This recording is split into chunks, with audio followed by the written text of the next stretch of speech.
100 Empire. Today. Cinderella's the best. Cinderella's the best.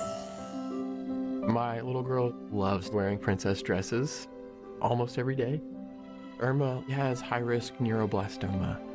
It was really hard to see our sunny, bright little girl hurting. St. Jude touches the lives of so many kids. And so even though her prognosis is still scary, we have a lot of hope. Every minute matters for the children at St. Jude. They need your help. Please call, go online, or scan the QR code right now and give $19 a month to make a difference. When your kid has cancer, just the stress and just the worry is definitely the hardest part. And seeing my wife's heart broken. He was a healthy little boy running around, playing all the time. Childhood cancer is absolutely crushing. Hope is coming in these walls every day as he fights the battle of his life. The search for cures must continue. Join with your credit or debit card for only $19 a month, and we'll send you this St. Jude t-shirt you can proudly wear to show your support. The donations and the research is saving our daughter's life. St. Jude, they lift you and carry you on the days that you can't. They give us lots of love and made me feel like I had two homes, kinda. St. Jude and my real home. You can make a difference. Become a partner in hope today. Please donate now.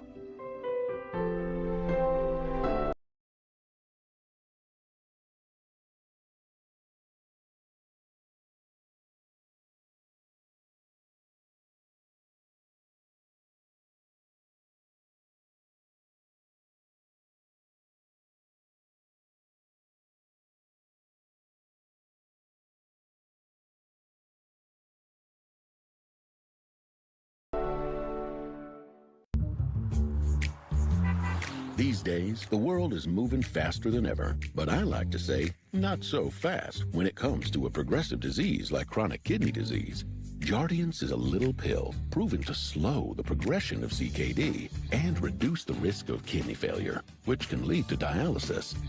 Serious side effects include increased ketones in blood or urine and infection between and around the anus and genitals. Both may be fatal. Severe allergic reactions, dehydration, urinary tract or genital yeast infections in men and women, and low blood sugar. Stop taking and tell your doctor right away if you have nausea, vomiting, stomach pain, tiredness, rash, swelling, trouble breathing or swallowing. Tell your doctor about lightheadedness, weakness, fever, pain, tenderness, redness, or swelling between the anus and genitals. You may have increased risk for lower limb loss. Call your doctor right away if you have new pain or tenderness, sores, ulcers, or infection in your legs or feet. Find the goodness of slow by saying, not so fast, CKD. Ask your doctor about Jardiance.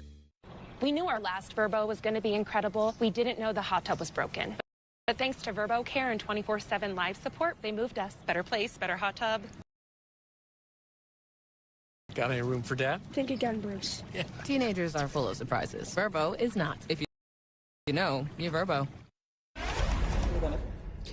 We are watching the Kennedy Space Center in Florida, where NASA is just moments away from sending astronauts on a moon mission. This is the first time they have done that since 1972. Skip the phone calls. Try Insurify. Compare dozens of quotes and save up to 50%. I just saved like $1,000. Go to Insurify.com and save up to $1,000 a year on your car insurance. Great work starts with a great workspace. That was the idea behind the original Veridesk, and it's the inspiration behind everything we do. From our latest standing desks and ergonomic seating to free shipping and fast assembly. We create a workspace that works for you, so you can feel your best and do your best. Start your office upgrade today. Is your bath old and outdated, maybe even unsafe? In just one day, Jacuzzi gives you the safety you need and the personal style you want, all at a price you'll love. So your bathroom can go from this to this, this to this, or even this to this. And right now, we're waiving all installation costs and offering no interest or payments for a year. Go to jacuzzibathremodel.com or call 800-384-9078. Thank you so much for letting us into your homes tonight. We are grateful. The Beat with the fabulous Melissa Murray in for Ari starts right now. Hi, Melissa. Have a good show. Thanks, Nicole. Welcome to The Beat. I'm Melissa Murray in for Ari Melber.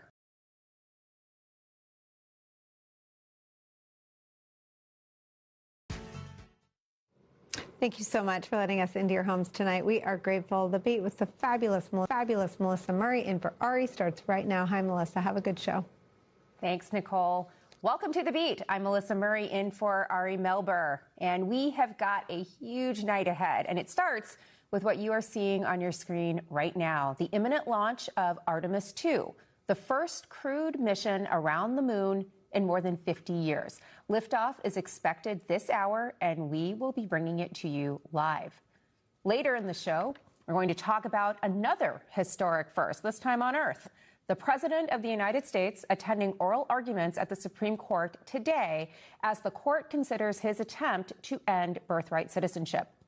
Plus, we're just hours away from the president's live address to the nation on the Iran war. He will deliver that speech amid flagging poll numbers that reflect his handling of both the war and the economy.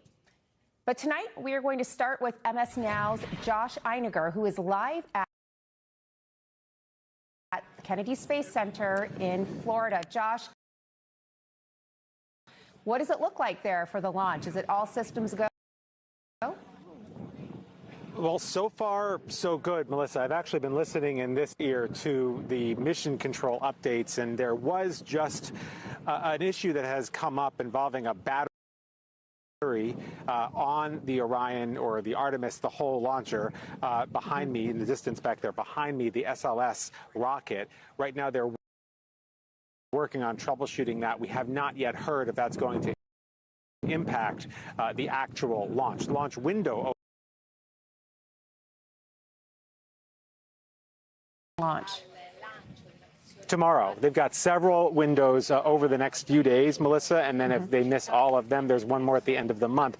This, by the way, is the third month that they've tried. There was a series of days in February and then a series of days in early March, and they came up with problems in both of those times. In fact, the second chunk of time, they went through this, what they refer to as a wet dress rehearsal. They went through all the tests, and they determined that there were issues that had to be worked out, and they actually rolled the entire vehicle back to the Vehicle Assembly Building, the VAB. It's about a 4-mile journey, moving very, very slowly. So they resolved all those issues. They have new seals that had been the issue. And they believe, they say, that everything looks good for launch. But a couple of things have cropped up. And Melissa, you remember this growing up here in Florida. I, 20 years ago, covered the space shuttle program, several launches. And there are all kinds of issues that come up in this phase of the countdown. So nothing necessarily means that there's going to be a scrub. When it comes to weather, that's the other thing. All day today, they said weather was 80% go. They recently upgraded that to 90% because there was a little cloudy here earlier. The skies over Launch Complex 39B have now cleared. Of course, the issue also is the weather along the trajectory that the rocket is going to take as it circles the Earth, as it exits the Earth's atmosphere, of course, because if there has to be an abort, they need clear weather all along the route. So that it's much more complicated than just, as you see there in that picture, the sun right now shining on the Orion spacecraft as it sits on top of the SLS, that Space Launch System, which is the replacement for the shuttle, which, of course, was decommissioned years ago. All right, Josh, we will check back with you later in the hour. Right now, we are going to turn to a special guest here on The Beat for a big night in politics. House Minority Leader Hakeem Jeffries, Democrat from New York, is joining us right now. Leader Jeffries, how are you? Hey, good. Great to be with you. Great to have you. lots of questions going on here. The president is going to make his big address tonight to the nation on update on the Iran war. What are you hoping to hear from the president about this incredibly unpopular war?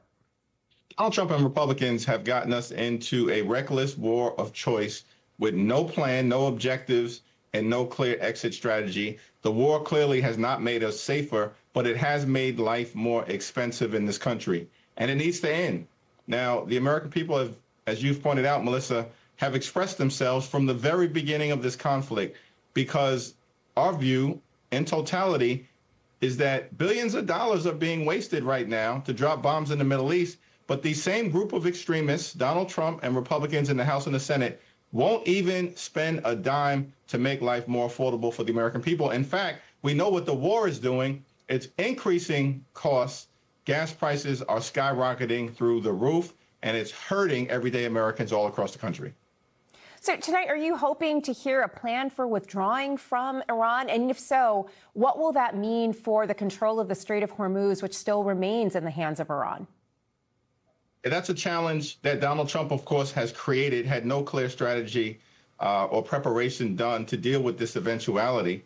And that's part of the problem of how this president and Republicans have conducted themselves from the very beginning, sort of just unleashing chaos and extremism on the American people and on the world. Now, it will be interesting to see if the president has articulated a plan to bring our allies together in order to get the situation in terms of the Strait of Hormuz under control. But he's not going to be able to accomplish that objective by criticizing and bullying and name-calling our NATO allies, which is what this guy has done from the very beginning of his presidency, and is completely and totally ineffective. So one of the criticisms of this war is that the president has never really consulted with Congress, as is required under the Constitution. Last month, a war powers resolution that sought to restrain the president was issued, but failed in the House. It was not passed.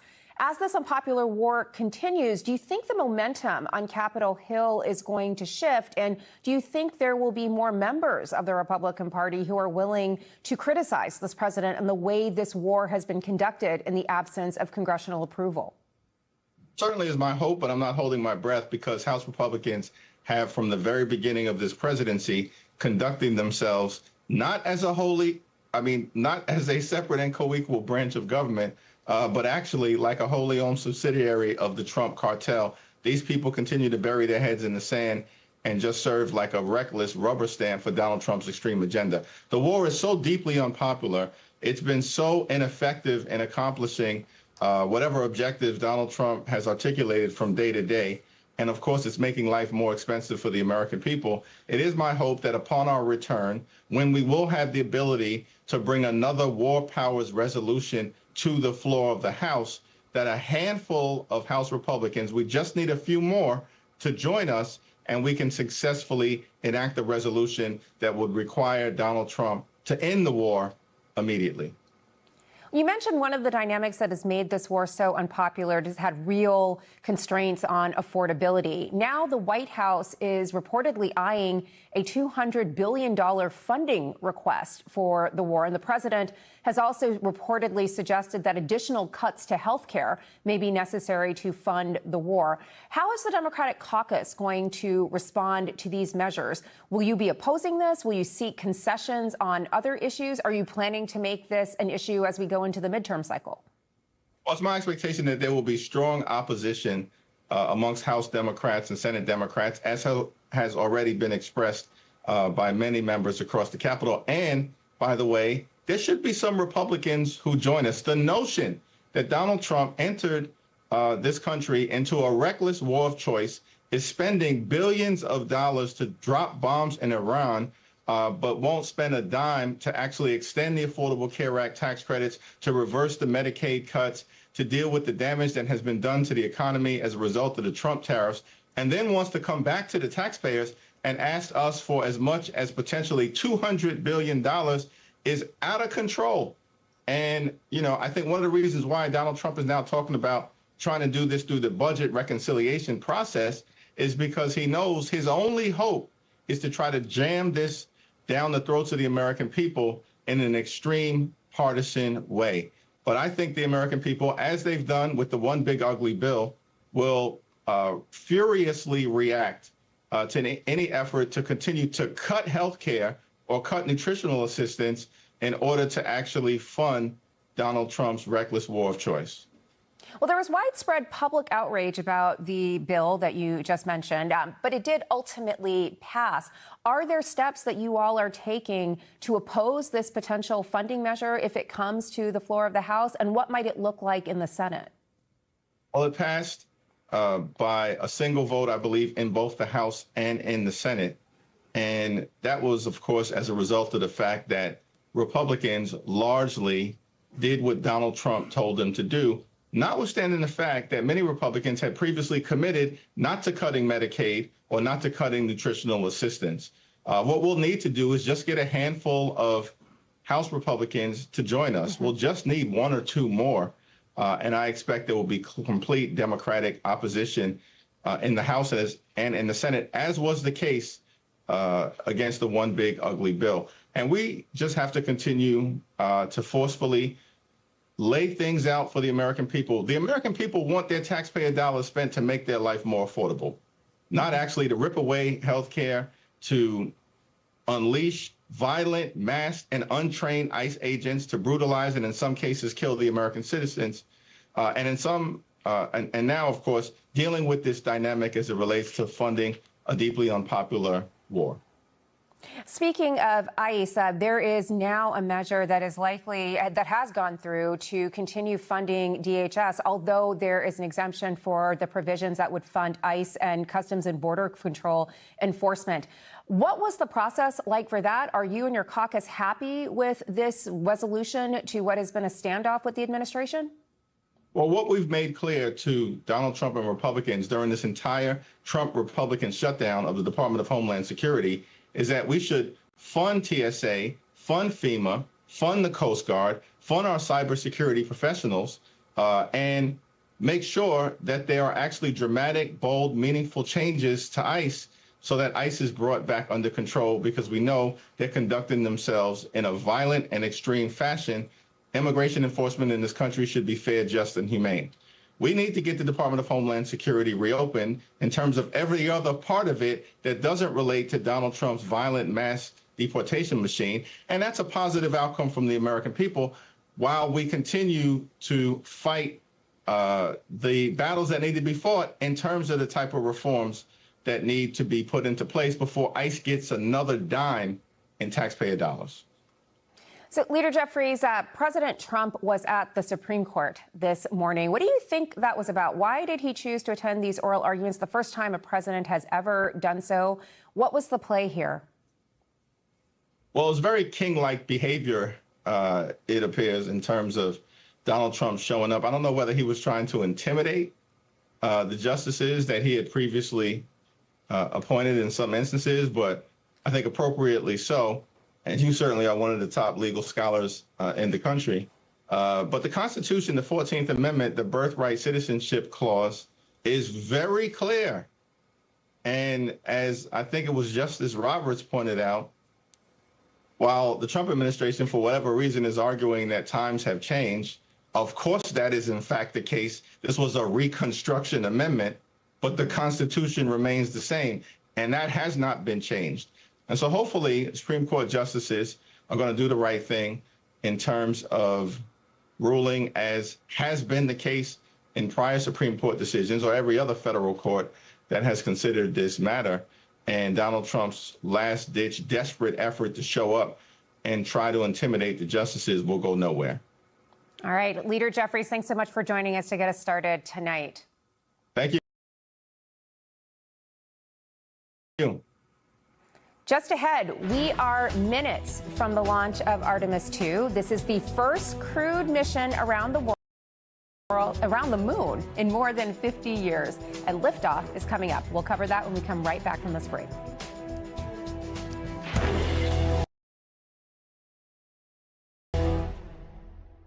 Here I am, field trip chaperone. Before helping prevent migraine with Qulipta, it was hard keeping plans. And look at me now. You'll never truly forget migraine, but Qulipta reduces attacks, making more zero migraine days possible to help give that forget you get migraine feeling.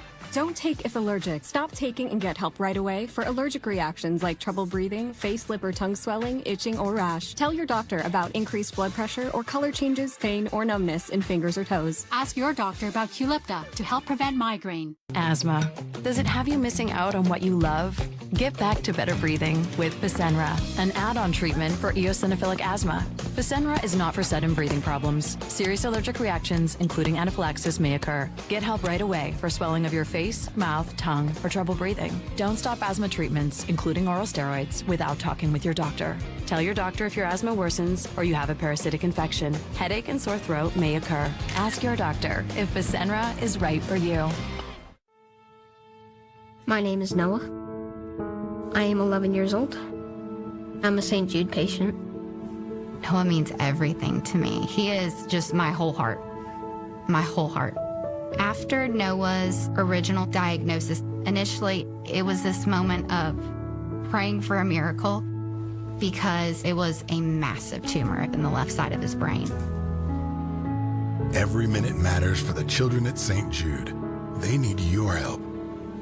For just $19 a month, you can become a St. Jude Partner in Hope and help save lives. Call, go online, or scan the QR code with your gift. As a parent, you trying your best could be not enough. And seeing a 3-year-old going through what she's going through, it's tough. I try not to think into the future, but then when your child loses their hair, that was hard. You just want to help your child. Please don't wait. For just $19 a month, you can make a difference in the lives of these kids. I thank you guys from the bottom of my heart. Everybody that gives to St. Jude, they have to keep doing what they're doing because without them, these babies wouldn't make it. Join with your credit or debit card for only $19 a month, and we'll send you this St. Jude t-shirt you can proudly wear to show your support. It has been a very tough journey for such a small little girl if it wasn't for St. Jude. And the donations, I don't know where Maisie would be. I'm brave. And courageous. And courageous. Yeah. Love you. Love you. Help St. Jude find more cures for more children. Please donate now. I'm always shopping The RealReal. They drop over 10,000 new arrivals every day. Gucci, Dior, Louis Vuitton, Hermes, Cartier, all up to 90% off retail. Millions of people, millions of possibilities. Visit therealreal.com for $25 off your first order. Terms apply. Is your bath old and outdated, maybe even unsafe? In just one day, Jacuzzi gives you the safety you need and the personal style you want, all at a price you'll love. So your bathroom can go from this to this, this to this, or even this to this. And right now, we're waiving all installation costs and offering no interest or payments for a year. Go to jacuzzibathroommodel.com or call 800-384-9078. Wow, what is this place? The RealReal is the destination for authenticated luxury resale. They make it simple to sell what you have so you can shop what you really want. Can you believe my old owner paid retail for me when she could have just gone to the RealReal? Shop and sell with the RealReal. Get $25 off your first purchase. Terms apply. You're looking at live pictures from Cape Canaveral, Florida, where the Artemis II moon mission is scheduled to launch at any moment. This is the first crewed lunar mission since 1972. The launch window for this mission opens at 6:24 p.m. Eastern, and it will remain open for 2 hours. Right now, you're seeing here the SLS rocket. It is a massive instrument, measures 322 feet tall. It weighs 5.7 million pounds with fuel, and it generates 9 million pounds of thrust. And all of that is headed to space. Here is the crew of the Artemis mission, and it's comprised of 3 Americans and 1 Canadian. If the mission is successful, these astronauts will set the record for the farthest anyone has ever been from Earth, an incredible 252,000 miles away from this planet. The crew will fly to the moon, circle the far side of the moon, and perform what is known as a gravitational slingshot, which will then propel them home. The mission is expected to last 10 days and will be a test of life support systems for a future moon landing. Again, we are just minutes away from the launch window opening. And to make sense of all of this and to give us a sense of what those astronauts are doing right now, we have a great panel to guide us through this historic moment. MS Now's Josh Einiger is live at Kennedy Space Center. Danny Olivas is a retired astronaut with 2 NASA missions and 5 spacewalks under his belt. Also with us is Casey Dreyer, the Chief of Space Policy for the Planetary Society. And we are also joined by Adam Frank, a professor of astrophysics at the University of Rochester. Josh, again, what is the mood on the ground at the Cape?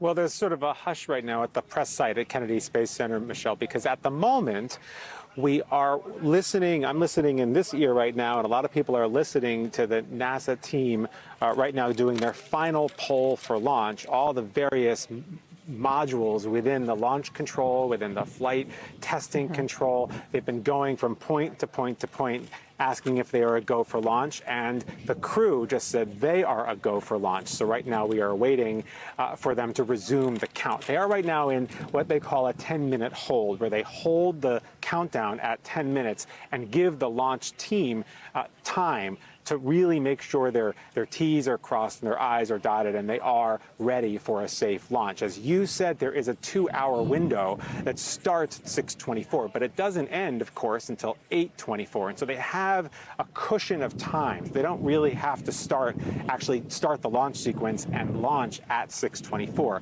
That said, an interesting bit of information that they said there are 150 individual times within that 2-hour window when they can't launch. And that's because there's a lot of other things orbiting the Earth. There's satellites, there's junk, there's debris. And so there are times when they can't apparently launch Artemis because at that point they have to make sure they're basically traffic cops, in addition to making sure all the systems on the vehicle are go. So we are waiting. You're looking at it on the pad, Launch Complex 39B, and a message to the crew from the launch director just now: Godspeed, let's go. So it does sound like they are perhaps moments away from resuming the clock, which still sits at 10 minutes. So it is a pretty exciting time. They've had a number of issues that have popped up in the last hour or so as they've been counting down to this point. They did say for each of them that they had resolved them. The weather is clear. It's a perfectly clear blue sky afternoon here on the Space Coast of Florida, and we are right now waiting for the clock to resume, the count to resume, and to watch history here on Florida's Space Coast. So, Danny, you have been in space. You have been exactly where this crew is. What's going through their minds right now as they prepare to get the word that liftoff is a go? Well, I guarantee you that they are focused right now 100% on their procedures, on everything that they've been training for all these years, as is everybody on the ground. Everyone is, basically laser focused on their assignments and the date, what the data is supposed to tell them, what's not supposed to tell them, and they are looking at everything as tightly as they possibly can. This is a very, very delicate time during the launch sequence, right as you get into the fine count. And if something is not right, now's the time to sing out, because you just don't have a whole lot of time to work the problem. So we do build in a 10-minute hold to make sure everybody is ready, everybody can catch their breath. And as you head into the final 10-minute count, basically you're just firing up the bird and getting ready to go explore space. So, Danny, what are the kinds of last-minute quality control checks that the crew is doing right now? Like, how are they're all strapped in ostensibly? What are they looking at? What do they need to deal with before this can actually happen? Well, as you can imagine, with the complexity of a vehicle such as this, there are so many different systems and subsystems that have to communicate with one another. So a lot of it is data communication, making sure that the sensors are all reading what they're supposed to, that they're communicating with the computer systems to make sure that some very small valves and very small components are operating properly. I mean, this thing is instrumented to the nth degree, and everything has to be working perfectly before they actually light that candle. Because once you light the solid rocket boosters, you can't shut them down. And so you're getting ready to go on a very long trip. And right now, this is the opportunity to test everything out in the final counts. They've been testing up until now, and they will continue to do that testing right up before launch when they basically hand over the control over to the bird.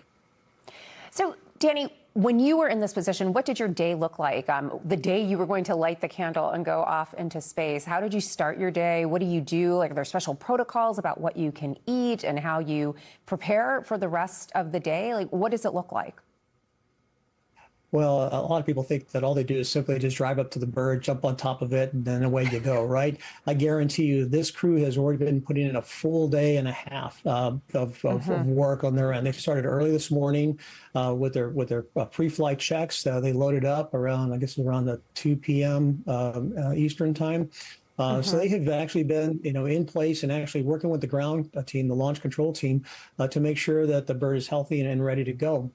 By the time they make it into orbit, I mean, it's literally the end of a very, very long day. We're talking in the order of 10, 12 hours, especially if you go near the end of the window. So when Artemis finally launches, the crew's going to be exhausted by the time they get up there, and they still have to, take this rocket and convert it into an on-orbit platform that basically keep them alive for the next 9.5 days or so. So there's still a lot of work in front of them. They're focused on it, but that's what they've trained for. That's what we all train for when we get ready to fly in space. All right, Josh, you have an update from Mission Control. What's going on the ground? They have now entered what they refer to as terminal count. They have restarted the count at 10 minutes, so we are counting down now to 6:35 Eastern is the new actual time when Artemis will launch. The Orion spacecraft sitting on top of the new SLS rocket, which replaced the space shuttle that we all grew up watching launch from here at Kennedy Space Center. Orion, by the way, has been named by the crew as Integrity. So when we listen to their communications from Orion itself, we're going to be hearing the word integrity a lot. That is what they're calling the vehicle, which is, by the way, the size of about a 6-person tent, and that's where they'll be living for the next 10 days. All right, Casey, we are in the middle of a countdown. What does this mission mean for NASA, which has been in somewhat of a lull since the end of the Space Shuttle program? Well, debatably, I think. They landed on Mars multiple times with robots. We've sent missions to Pluto. There's a lot of science happening. There's a lot of climate and Earth science happening.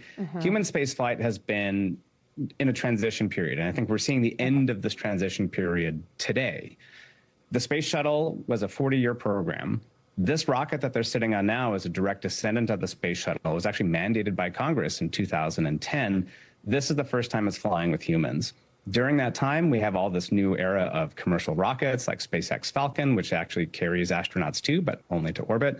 This is our first deep space rocket that the United States has had capable of launching humans since the Saturn V, since the 1960s and early 70s. So this is a fundamental upgrade in capability. The shuttle never could have gone to the moon. This is designed to go to the moon.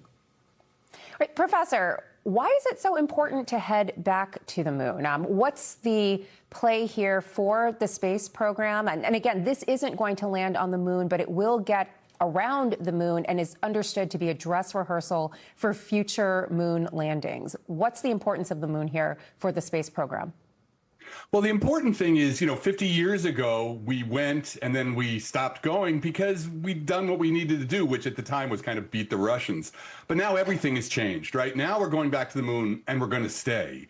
The space economy right now is already hundreds of billions of dollars. It is projected to be trillions of dollars within the next decade or so. So it's not only exploration that we're interested in now in establishing a base, a permanent base on the moon, but really we're beginning to transition to becoming a spacefaring civilization, a spacefaring race. So that's really why we're going back. This is a first step in becoming, in staying out there. All right, we have to take a very short commercial break, but we are going to stay on this. And when we come back, we are going to be in full countdown mode. So join us on the other side of this break. Sarah Benzino, Brandon Coley, Jablonski Auto Body, LLC. Yeah! Woo! What'd she call Harper? Oh, you mean Jablonski Auto Body, LLC. We actually sold the Twins naming rights. You know, like stadiums do. Kids are so expensive these days. Here he comes. Oasis Breeze Tan and Spa. Yeah! If you need a tan, I'm your man. Could do business with you. Or we can look at some investment options for you. Works for us. The right money moves aren't as absurd as you think. New Skechers Aeroburst, running shoes that push the laws of aerodynamics. It all starts with Skechers Hyperburst technology, supercritical foam that gives Aeroburst unbelievable response and propulsion, plus a carbon-infused H-plate that returns more energy. Skechers Aeroburst. When congestion has you feeling off, turn on new Afrin Saline, made with seawater, and feel the rush of extra strength daily relief. Wow. Afrin Saline. Now, the wow is real every day. Prime would like to welcome you to Augusta National for the Masters. Starting with 2 additional hours of coverage. The Masters now begins on Prime. Your home needs work. Where do you go? Angie. That's where Angie came in. With Angie, find top-rated pros in your area, plus compare quotes and pricing to help you get all your jobs done well. Angie, the one you trust to find the ones you trust.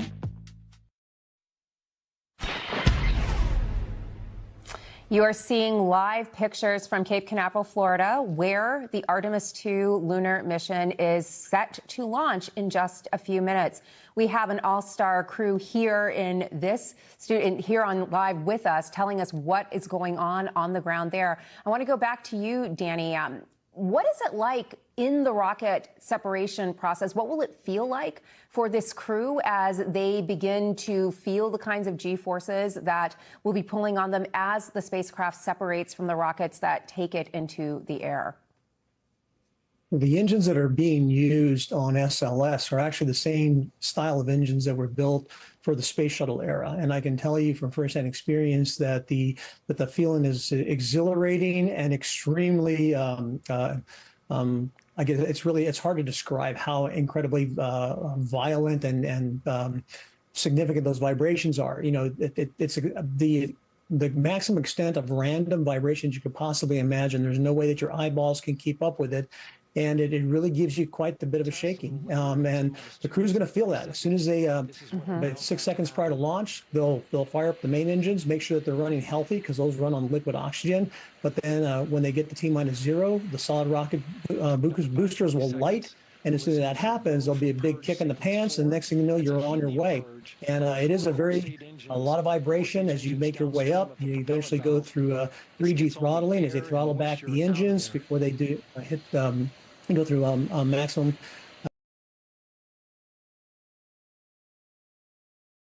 Something on the order of around 3 Gs, you really feel it. But when the main engine's cut off and you are now safely in orbit, it's an exhilarating feeling because all that vibration goes away in an instant, and next thing you know, everything's floating around you, and it's just a surreal experience. Casey, one big change in the space program is that now private corporations are more involved in space missions. What's their connection to this particular mission? We've heard talk of Blue Origin being involved. How exactly are they involved, and what will their influence be? The big change is that commercial contracting is getting services for landing on the moon, for launching astronauts into space. This particular mission, Artemis 2, is very much a more standard NASA mission that we've been seeing over the last few decades. But I'll note, Lockheed Martin, Boeing, any number of contractors, Teledyne, private companies are building this thing. It's just that NASA takes ownership of it. It is the subsequent missions, the missions that land on the moon. SpaceX and Blue Origin are actually going to be providing lunar landing services, which is a really fun phrase to say. But NASA's paying them to deliver astronauts to the surface of the moon. They'll launch on this rocket, travel to the moon on Orion, and then dock with one of the landing servicing capabilities, pieces of hardware, land on the surface by SpaceX or Blue Origin. So it's a group effort, and that's the big change really compared to Apollo, that this is a much bigger coalition. There's international partners involved in this, commercial partners. It's a much bigger group of people involved in this that will hopefully make it last longer than Apollo did. Josh, back on the ground in Cape Canaveral, what's the hardest part of this mission, or anticipated to be the hardest part of this mission for these astronauts to execute, and what exactly makes it so complicated for them? Well, what's complicated, I think, as some of the other guests have mentioned, is that this is really a proving mission. Humans have not gone on an Artemis mission yet. They are going farther than many other humans have before. They're going 248,000 miles away. If all goes well, they'll be there on the backside of the moon in around 6 days. We're, by the way, at 1 minute now, I am hearing, so it's 56 seconds and counting right now. A lot of it is unproven. They haven't put humans up there. The point of this, one of the points, is to show that the Orion spacecraft can support human flight, life support systems in the course of this very delicate mission, and then, of course, land safely when they splash down in the Pacific Ocean in 10 days. All right, let's pause here and watch what's happening at Cape Canaveral as we are roughly 30 seconds away from Great launch. call out. The rocket is on its own. 4 brave explorers ready to ride the most powerful rocket NASA has ever launched. Sound suppression water is flowing. 15. And here we go. 10, 9, 8, 7. RS-25 engines lit. 4, 3, 2, 1. Booster ignition. And liftoff. The crew of Artemis II now bound for the moon. Humanity's next great voyage begins. Good roll pitch. Roger, roll pitch. Houston now controlling the flight of Integrity on the Artemis II mission around the moon. Integrity, AMT high. AMT high. On time, passing 30 seconds into the flights. Integrity passes the ultimate beacon. Target milestone. Mission Control Houston seeing good performance on the 4 main engines. Space Launch System core stage. Integrity, 3 miles in altitude. Traveling more than 1,200 miles per hour.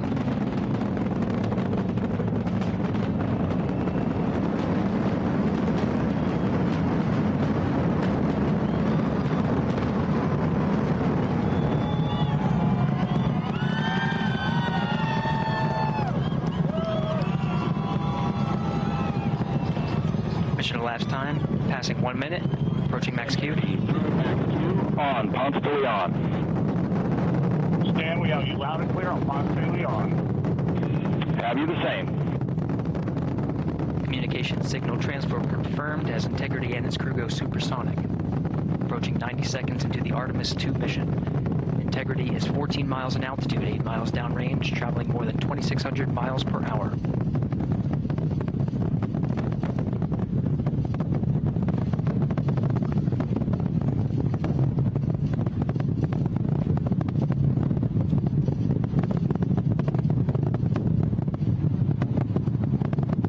Minute 50 seconds of mission elapsed time, standing by for main engine throttle down to 85%, ahead of solid rocket booster separation expected at the 2-minute 9-second mark. We see throttle down.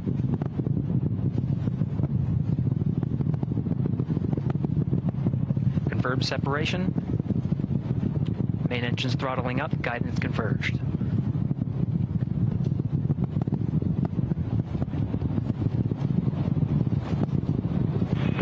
Integrity, guidance converged, performance nominal, upper stage RCS ready. Copy all, Stan. Integrity, SM priming complete. SM priming complete. 2 minutes 45 seconds of mission elapsed time into the Artemis II mission. Thrusters on Integrity and upper stage confirmed in a ready state ahead of service module fairing separation.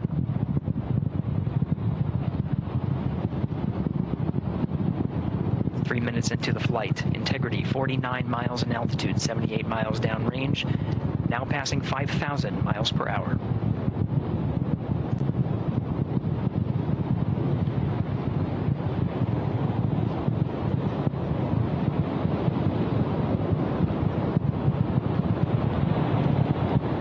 Standing by for launch abort system jettison. Houston Integrity, good last jettison, great view. Copy jettison, Team Eco 8+02. We see you sail on board, Stan. And Houston has you loud and clear on Tigris at the Kármán line. Outstanding, Stan. We have the same. 3 minutes 50 seconds into the flight of Artemis 2, Wiseman, Glover, Cook, and Hansen crossed the boundary to space with good comm checks. GPS signals acquired after last jettison now working on internal checks to verify accuracy. Flight Dynamics Officer analyzed the time of main engine cutoff, confirmed at 8 minutes 2 seconds, time of MECO.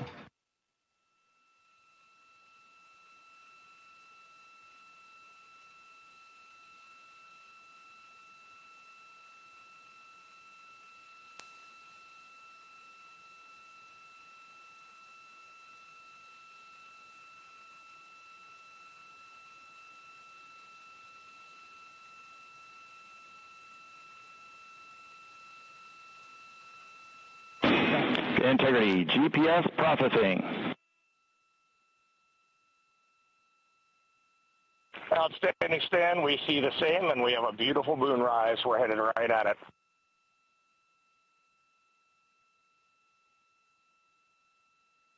Approaching 5 minutes into the flight, Commander Reed Wiseman confirms he has visuals of his destination. GPS guidance, navigation, and control software finishes internal checks and sends to navigation channels.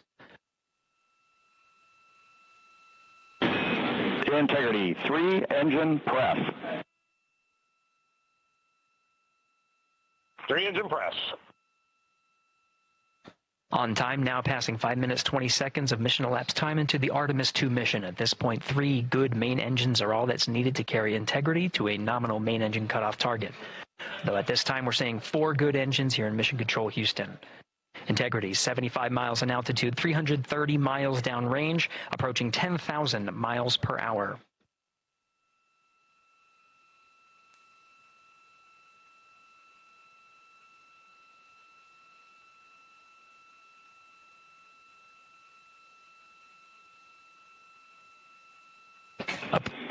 Integrity, looking good at 6 minutes. Same on board, Stan. Good trajectory and engine performance. Booster officer will soon report the shutdown plan to Flight Director Judd Friedling, expected at the 7-minute mark. Integrity, 78 miles in altitude, 460 miles downrange. Integrity, expect nominal shutdown. Integrity copies nominal shutdown.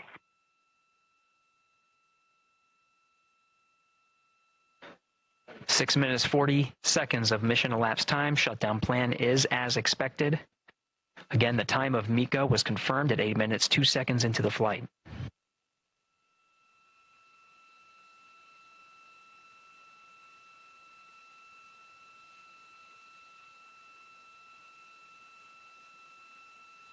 Seven minutes of mission elapsed time.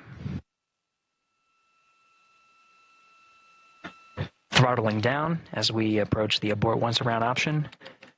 Milestone at the 7-minute 30-second mark. Now 84 miles in altitude, 650 miles downrange, traveling more than 15,000 miles per hour. Integrity, AOA open. AOA open. The window is now open for an abort once around option that would target splashdown in the Pacific Ocean. Still following nominal ascent at this time.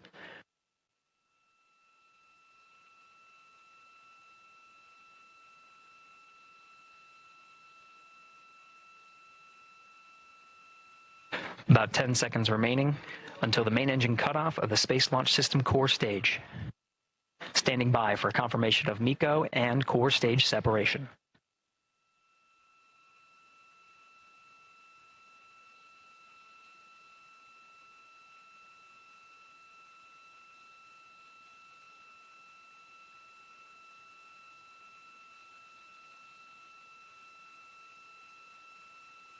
Integrity and nominal MECO, core stage separated.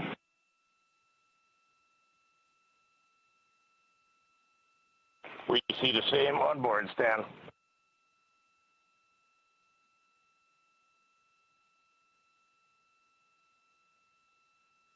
Eight minutes 40 seconds into the flight, we have a nominal main engine cutoff heading in the right trajectory on the way to swing around the moon. core stage has separated, done its job. The Space Launch System upper stage, the Inner Rim Cryogenic Propulsion Stage, or ICPS, still attached to the Orion spacecraft.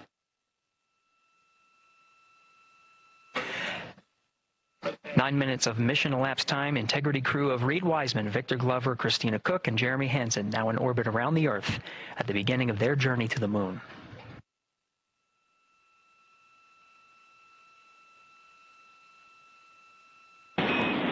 Integrity Houston, looking ahead to PRM numbers so far per the pad. All right. So Commander Reed Wiseman, Victor Glover, the pilot, Christina Koch, the mission specialist, all from the United States, and Jeremy Hansen, a Canadian mission specialist, have successfully launched. Danny, as you can see from the photographs, this is a very small capsule. What is it like for the crew to live in this space for the next 10 days? That time being 49 well, minutes. it looks small, certainly when we think about it from a one gravity environment, but in the, in space, you've got lots of room because it doesn't really matter where you work. You can work upside down, right side up, on the ceiling, on the floor, on the walls. Actually, a little bit of space turns into a lot of space in a real quick hurry. In fact, you lose a lot of stuff too, because things seem to float all over the place. I just have to say, I'm absolutely thrilled to see this. It was such an impressive launch. I mean, by the books, they went, right by the numbers, and it was just absolutely magnificent. When you hear those words, Miko, that's when I can breathe. So I'm just thrilled that they're there. I'm just so excited. Integrity, good. Yeah, this was a thrilling thing to watch. Casey, this is an historic mission. The first time a crewed ship is headed back to the moon.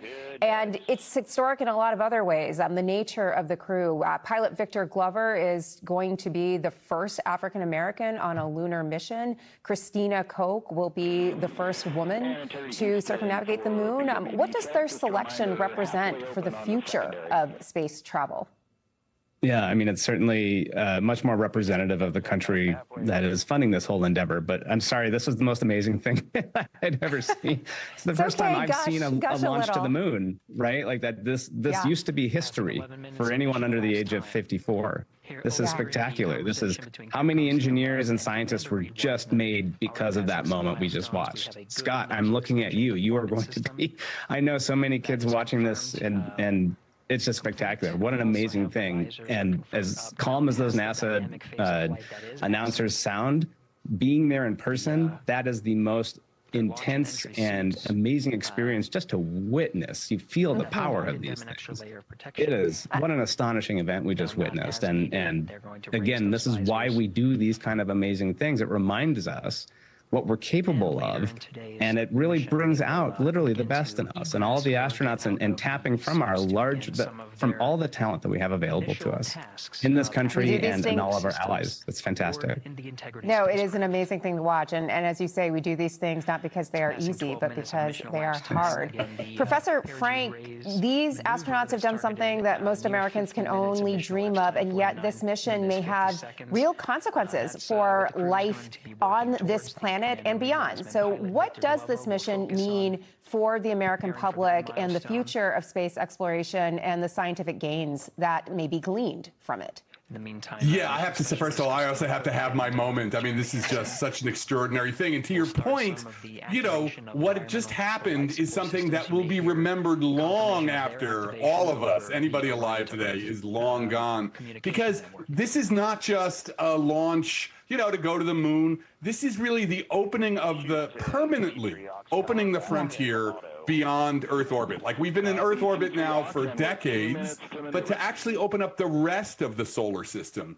And, when you think about it, in 1900, somebody found out, like, oh, we had an airplane, somebody flew an airplane, big deal. Now everybody flies all the time. In 100 years or so, 200 years, we can expect there can be many, millions, hundreds of millions of people living and working in space. This mission, that launch, was the first step in getting human beings outside, beyond just the envelope, the thin envelope of Earth, near Earth orbit, and into space. And the consequences of this are going to ripple through generation after generation.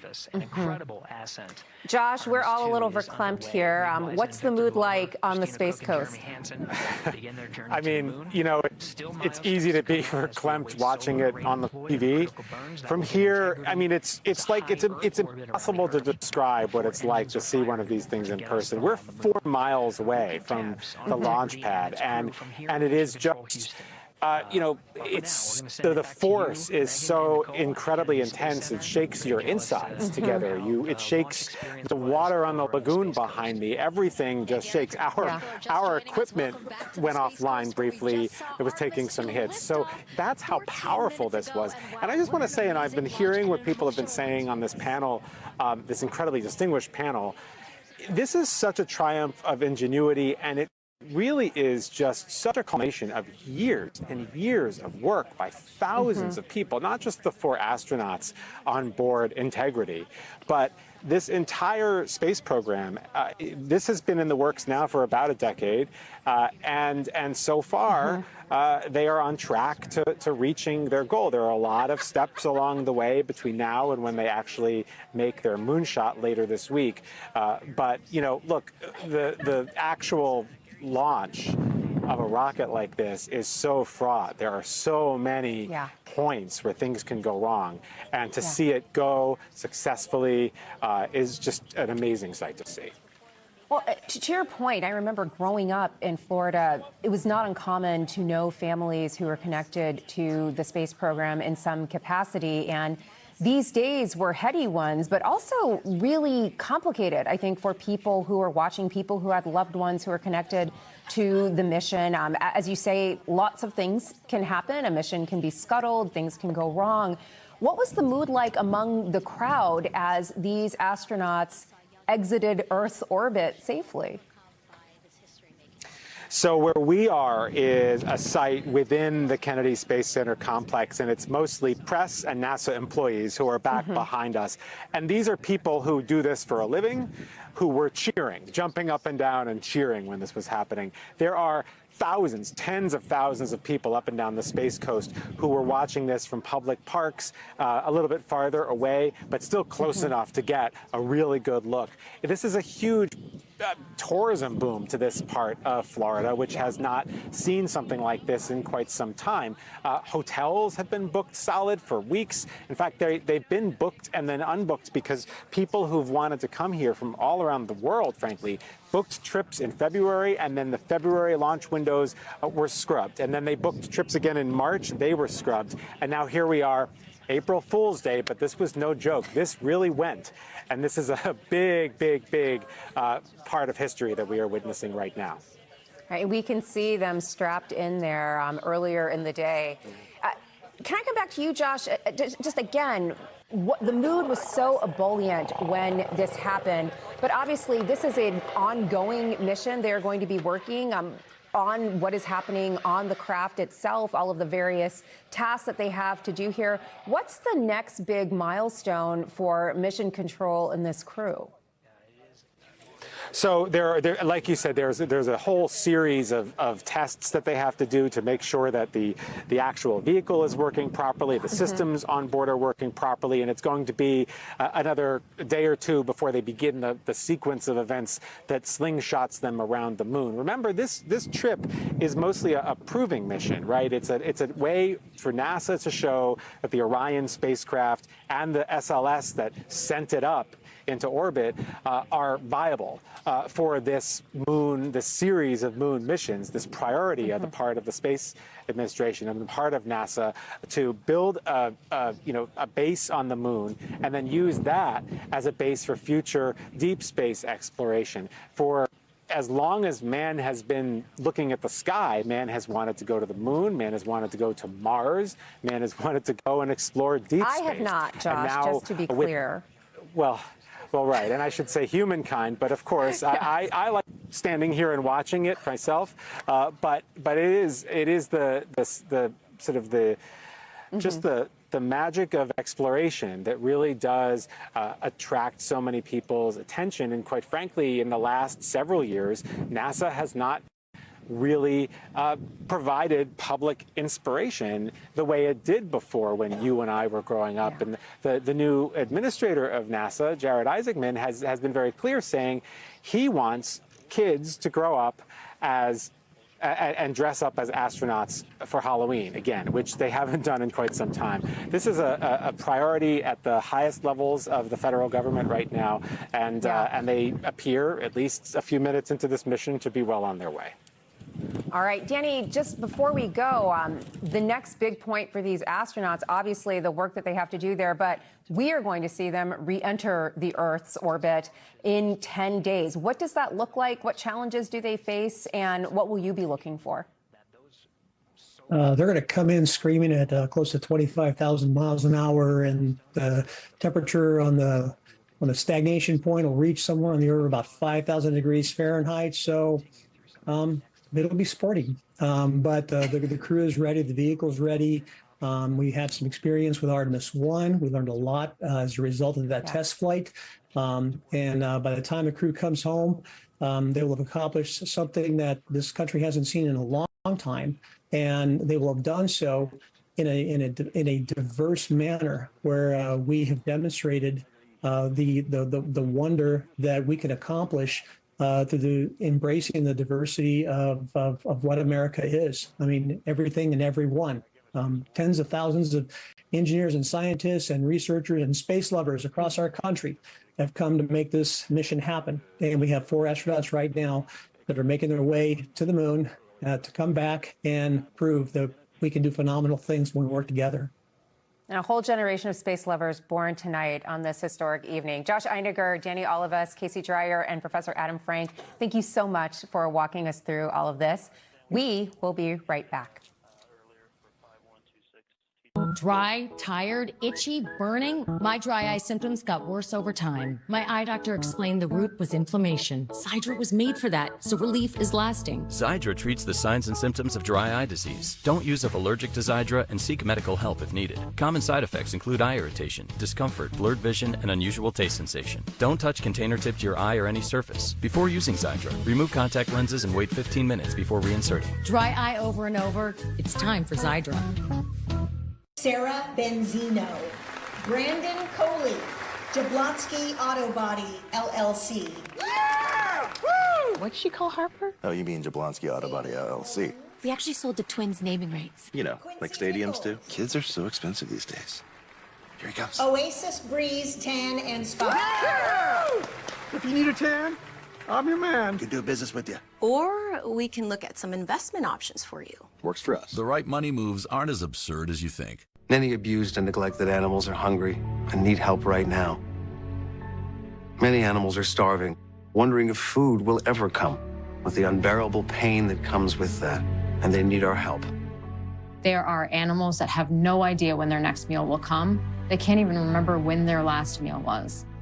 And they are moments from dying. So I'm here to ask you, will you open your heart to help an animal who's hungry? Go online, call, or simply scan this code and donate just $19 a month. You'll help feed a hungry animal. That's just 63 cents a day to fill their empty bowl and show them the love in your heart. There are empty bowls that are sitting there waiting to be filled. You can tell that these dogs are so weak from hunger. They've known no other life but a life of suffering. No animal should have to go hungry. And with your support today, you will help feed a hungry animal. You can fill their bowl, but you have to make your urgent life-saving gift today. So please join in the next 10 minutes. And if you do, we'll send you this free welcome kit to thank you for helping an animal today. There's always an empty bowl on the ground that should have food in it. And it's very clear from the appearance of these dogs that that bowl hasn't had food in it for a long time. We urgently need 3,000 new donors in the next 30 days. Please say you'll be one of them by signing up today. No animal should ever go hungry. and I know you agree. Please make this the moment that you say, I won't stand by while they suffer. Help fill their bowl too. Go online, call, or scan this code right now. Great work starts with a great workspace. That was the idea behind the original Veridesk, and it's the inspiration behind everything we do. From our latest standing desks and ergonomic seating to free shipping and fast assembly. We create a workspace that works for you, so you can feel your best and do your best. Start your office upgrade today. Is your bath old and outdated, maybe even unsafe? In just one day, Jacuzzi gives you the safety you need and the personal style you want, all at a price you'll love. So your bathroom can go from this to this, this to this, or even this to this. And right now, we're waiving all installation costs and offering no interest or payments for a year. Go to jacuzzibathremodel.com or call 800-384-9078.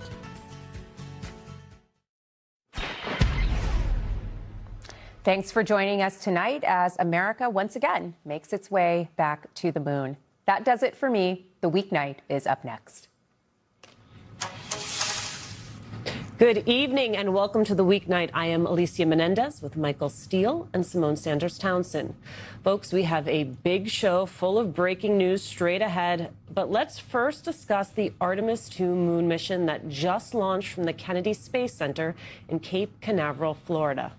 I was just going to say, as the person that saw the first space launch. So the last time we sent human beings into space, I was in 7th grade. And it is a remarkable feat to find ourselves now looking again into space and seeing the ability to not just explore, but for the first time really bring to fruition the idea that we can use the moon as a base to work, to explore, to learn more about space, and to be able to then launch even further.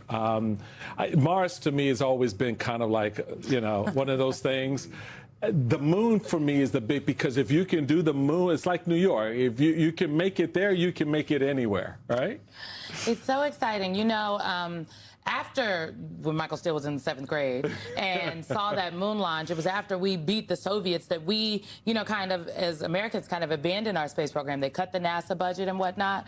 In Donald Trump's first administration, they made it a mission to do something about that. And in the Biden administration, it was when Artemis 1 actually launched in 2022. So Artemis 1 was just nobody was on the ship. Artemis 2 is like, now we're going around the moon to see where we're going to land on this other side of the moon. And Artemis 3 will be the mission that we put Americans back on the moon. Victor Glover, who is the pilot here, he was the first African-American astronaut on the space station. And when I worked at the White House, we talked to the astronauts on the space station. We brought this big screen in, and the vice president kind of like went and addressed them.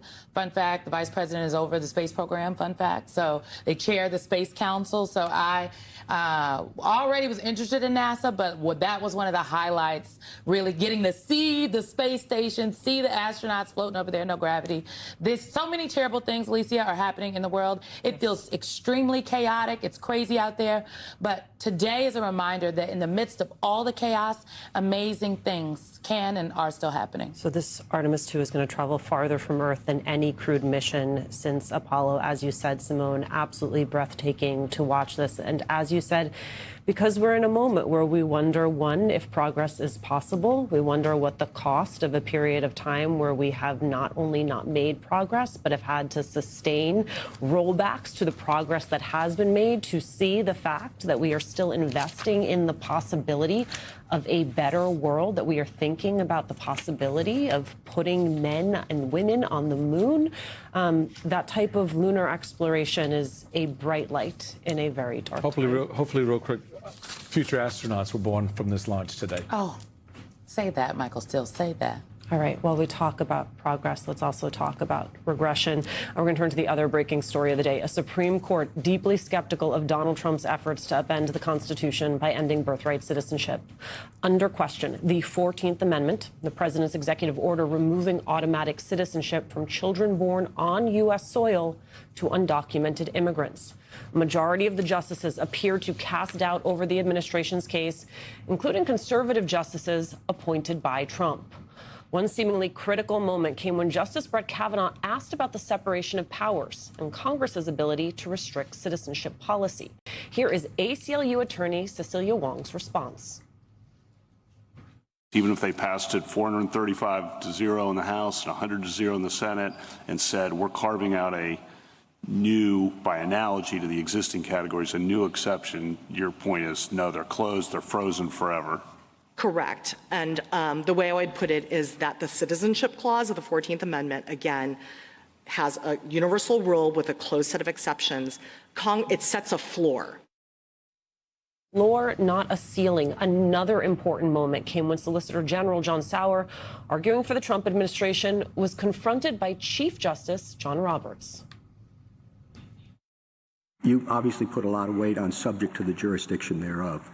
But the examples you give to support that strike me as very quirky. You know, children of ambassadors, children of enemies during a hostile invasion, children on warships. And then you expand it to the whole class of illegal aliens are here in the country. I'm not quite sure how you can get to that big group from such tiny and sort of idiosyncratic examples. Quirky and idiosyncratic indeed. The Solicitor General also seemed unable to answer this line of questioning from Justice Neil Gorsuch. Do you think Native Americans today are birthright citizens under your test and under your friend's test? I think so. Are tribal gives up members allegiance to born today birthright citizens?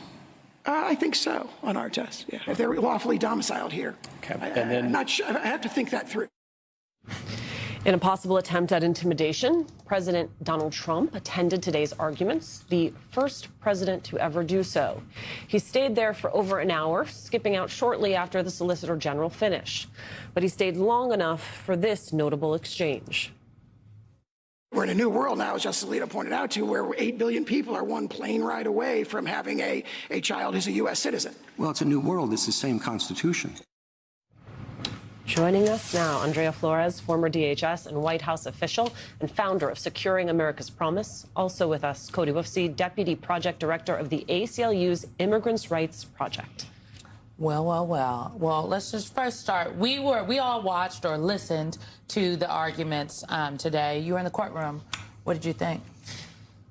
You know, it felt like a historic moment to be in the courtroom.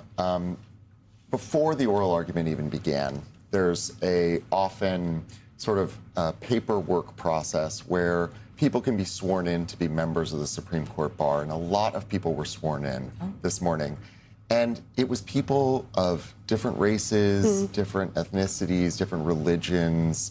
You could tell, you know, families from all over the world. And it just struck me as such a powerful example of what the 14th Amendment means in America and what the foundational principle built into our Constitution that goes all the way back has made of this country. Being there, hearing the justices' questions, and hearing ACLU Legal Director Cecilia Wong forcefully explain that this is an American principle, it's a constitutional right, it was incredibly moving, and it felt deeply important. It was, and it was so important, and it was so important for, in my view, all the wrong reasons. Because we shouldn't have been there. And I don't know if America's settled in on that point yet, counselors. I really don't. Because this argument was won for me by the Chief Justice when he said, yeah, new world, same Constitution. What are we doing here? The world between the day the ink dried on the parchment to this moment has always been new. Every day has been a new day in America, where ships and planes and trains and automobiles move people in and out from the very beginning. And this administration and this president doesn't like that, because it's not an accurate reflection of their view of what they think the country should look like. So I want to put this on the table for both of you, because it's really kind of eating at me a little bit, because to the question, why are we here? How did we get here? The President of the United States issued an executive order. There was not a law written. There was no legislation drafted. The Congress was not involved. There wasn't an amendment to the Constitution that was drafted and then ratified by all the states. There was no constitutional convention. How does the Supreme Court take this case up and have the argument on the merits when, from my perspective as a lawyer, I would say to the plaintiffs who brought the case, get the hell out of here.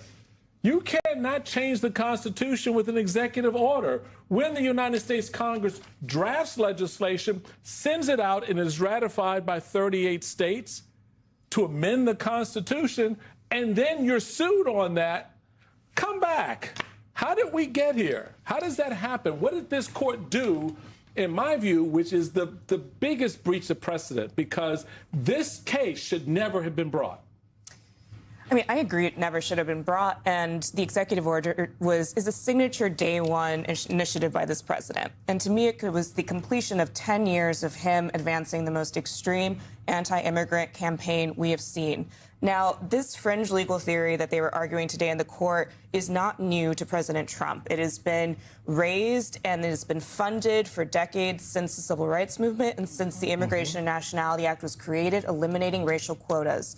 They have been wanting to change the definition of birthright citizenship since America became more diverse after the civil rights laws and our immigration system changed. So let's be clear that then they found their leader in President Trump. And I agree, it was outrageous in a sense that the court heard that on the merits. And I feel optimistic about the arguments, but it was really striking to me that he succeeded in getting it in front of the court in the first place, because it is an extreme fringe anti-immigrant argument. Right, and he's also succeeding in getting it into the ether. This is what he put on Truth, whatever it's called, after he said, "We are the only country in the world stupid enough to allow birthright citizenship." That is not true. About 36 countries have this law in the books. But there is the legal fight.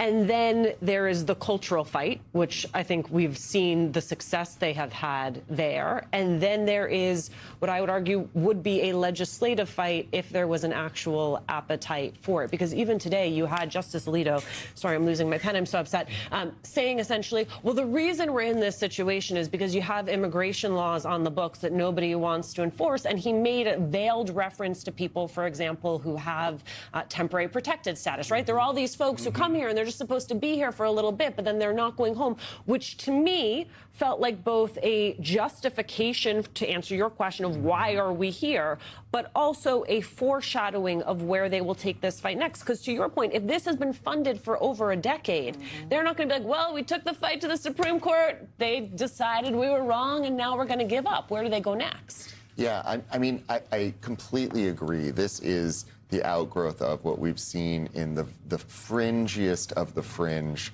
right-wing ideas about reshaping what it means to be America. This has been a dream of anti-immigrant activists for decades.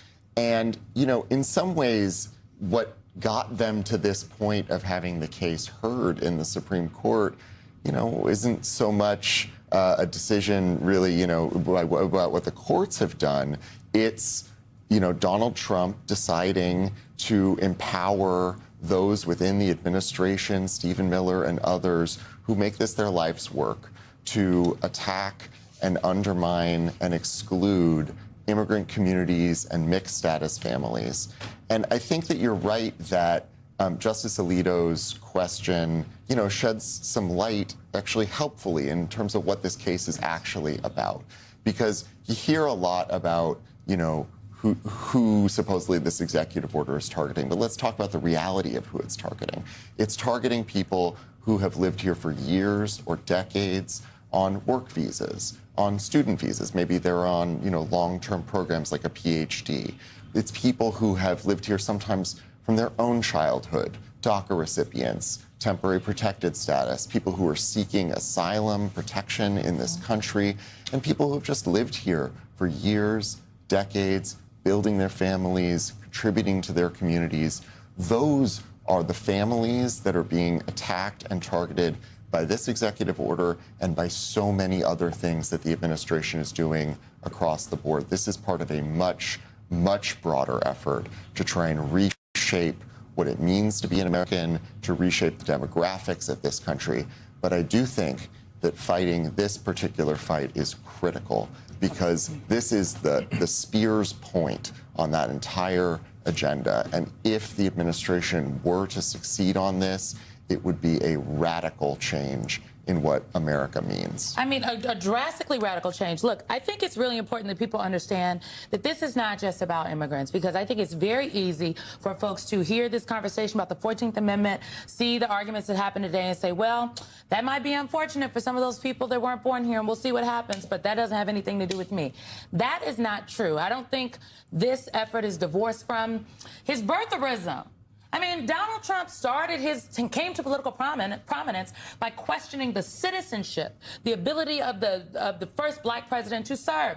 They questioned the ability of Kamala Harris, because she was born to an Indian mother, a Jamaican father. She was born in Oakland, California, but is she an American? Can she serve? This is from the Immigration Law Center in January 2021. Y'all know who his is. Political career began on the very loud and wrong birther conspiracy about our first black president, Barack Hussein Obama. Once in office, Trump continued to spread misconceptions and fear by repeatedly calling for an end to birthright citizenship.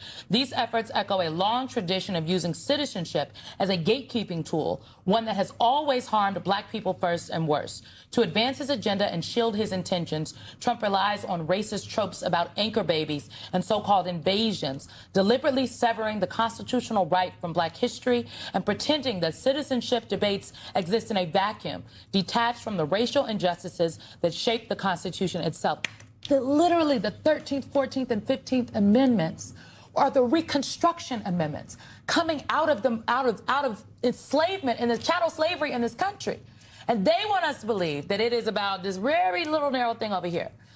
I am deeply concerned.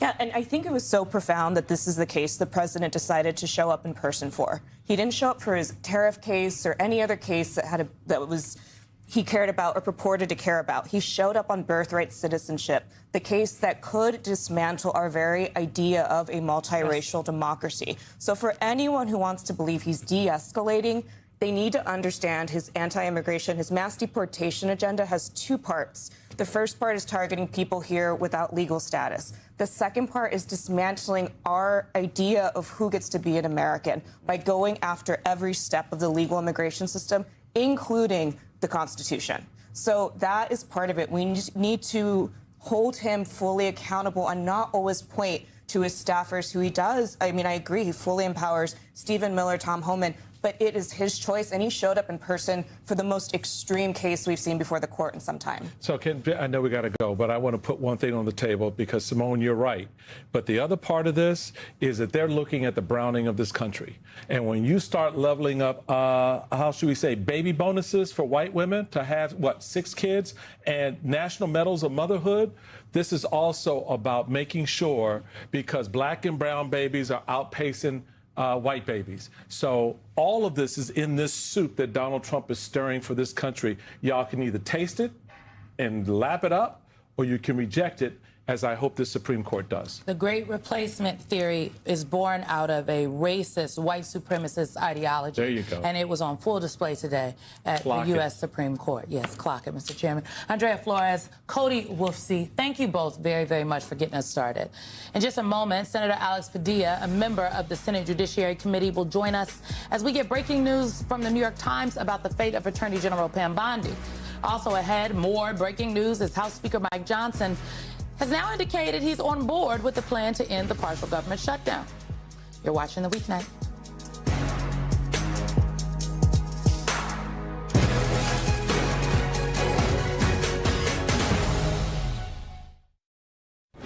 Are you Marsha? I am. I am. Thanks for meeting me here. Usually not an interweb dating guy. Barely ever use this phone computer. Unless it's to bundle my insurance with Liberty. Oh, same. I hate this thing, but it's true. You can save hundreds bundling with Liberty. Liberty? Liberty? Liberty. Are you hungry?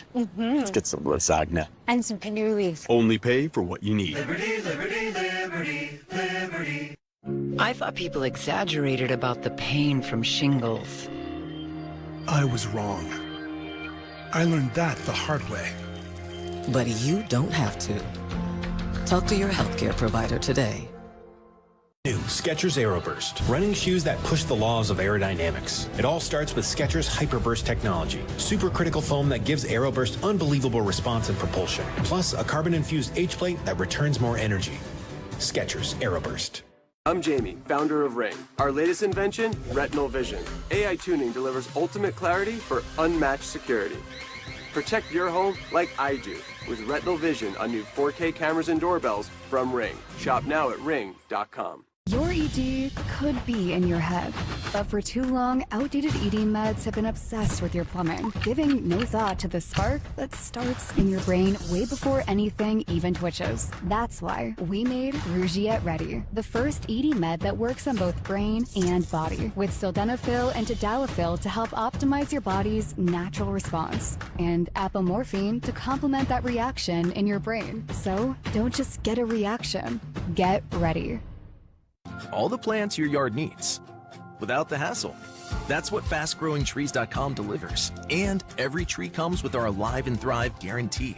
Get the plants you want and the results you'll love. Save now at FastGrowingTrees.com. My dad has never been in better shape. He had a stroke and passed away. He had a life insurance policy. Ethos.com. In 10 minutes, you can be covered with life insurance. Check your price today at Ethos.com. Want the fastest working GLP-1 for half the price? Ro now offers FDA-approved weight loss injections cheaper, so you can see weight loss results faster. Lose 20% of your weight with a formula that hits not one, but 2 hormones for less hunger and faster results. Weight loss faster, confidence higher, price cheaper. See if you qualify at ro.co/TV.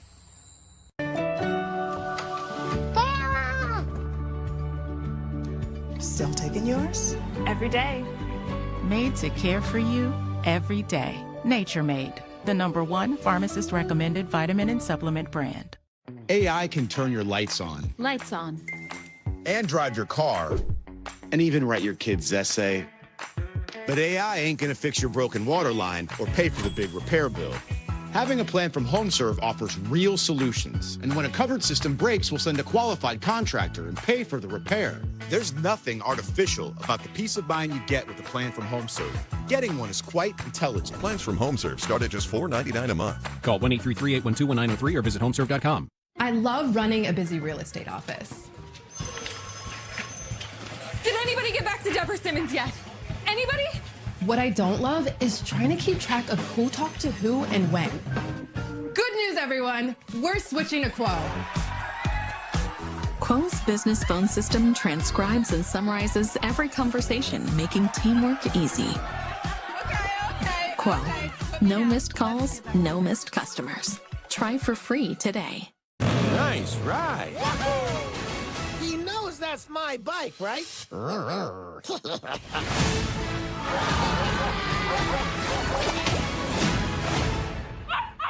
Rated PG. In theaters now. MS Now brings you the most compelling moments each week from Crooked Media's chart-topping podcasts. The government is basically saying, we decide what the law is.